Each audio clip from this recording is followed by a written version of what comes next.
There's a lot of people listening to this, myself included, that doesn't think that Kamala is a communist. Well, she's a Marxist. Her father's a Marxist. That's right. And she's It's a advocating little unusual, you know. She's advocating for some policies that are towards the direction of democratic socialism, let's say. But there's a lot of people that kind of know the way government works, and they say, well, none of those policies are going to actually come to reality. It's just being used during the campaign to, groceries are too expensive. We need them cheaper. So let's talk about price controls, and that's never going to come to reality. It could come to reality. Look, I mean, she came out with price control.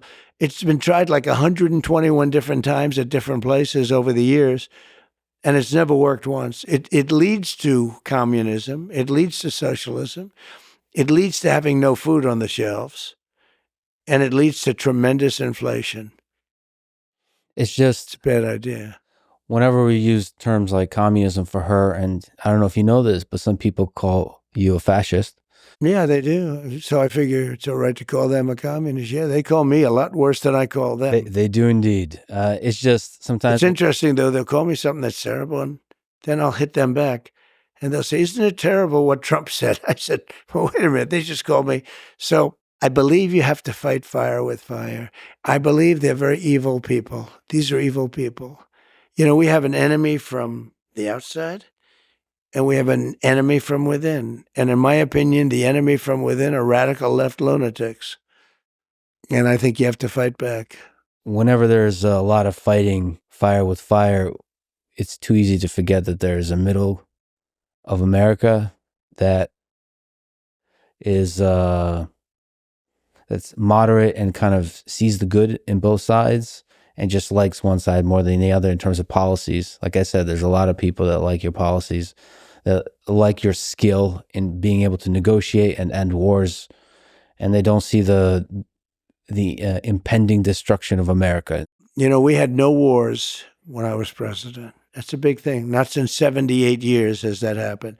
But we had no wars when I was president. We defeated ISIS, but that was a war that was started that we weren't anywhere near defeating.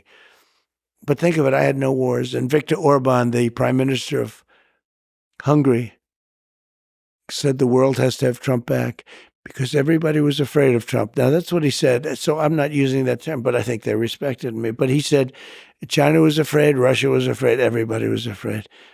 And I don't care what word they use. Probably that's even a better word if you want to know the truth. But let's use the word respect. They had respect for me. They had respect for the country. I mean, I ended the Nord Stream 2 pipeline, the Russian pipeline. Nobody else could have done that. I ended it. It was done.